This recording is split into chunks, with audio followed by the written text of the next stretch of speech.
வீட்ல சிக்கன் எடுக்கும் போதெல்லாம் ஒரு 100 கிராம் அளவுக்கு சிக்கன் பீஸ தனியா எடுத்து வச்சு, இந்த மாரி சிக்கன் சட்டி சோறு ஒரு வாட்டி செஞ்சு பாருங்க. டேஸ்ட் சும்மா வேற லெவல்ல இருக்கும். முக்கியமா பேச்சுலர்ஸ் இது ரொம்ப ஈஸியான ரெசிபி. ஸோ வீடியோவ சேவ் பண்ணி வச்சுக்கோங்க. எப்படி செய்யறதுன்னு பார்க்கலாம்.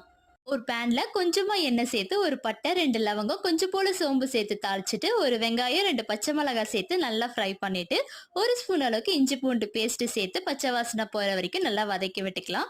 ஒரு கைப்பிடி அளவுக்கு புதினா சேர்த்து நல்லா வதக்கிட்டு, மீடியம் சைஸ் தக்காளி 1 சேர்த்து நல்லா வதக்கிக்கோங்க. இப்போ காரத்துக்கு வந்து 1/4 ஸ்பூன் அளவுக்கு மஞ்சத்தூள், 1 ஸ்பூன் மிளகாய்த்தூள், மல்லித்தூள், 1/2 ஸ்பூன் அளவுக்கு கரம் மசாலா, 1/2 ஸ்பூன் அளவுக்கு சீரகத்தூள் சேர்த்து நல்லா மிக்ஸ் பண்ணிட்டு, 100 கிராம் அளவுக்கு சிக்கனை சேர்த்து நல்லா வதக்கிக்கோங்க. இது கூடவே 1 டீஸ்பூன் அளவுக்கு உப்பு சேர்த்து ஒரு 10 நிமிஷம் போல மூடி போட்டு நல்லா குக் பண்ணீங்கன்னா சிக்கன் நல்லா வெந்து வந்துடும். இந்த டைம்ல வந்து 2 கப் அளவுக்கு ரைஸ் சேர்த்து கூட கொஞ்சமா மல்லித்தலை சேர்த்து நல்லா மிக்ஸ் பண்ணி இறக்குனீங்கன்னா டேஸ்டியான சிக்கன் சட்டி சார் ரெடி. கண்டிப்பா ட்ரை பண்ணி பாருங்க.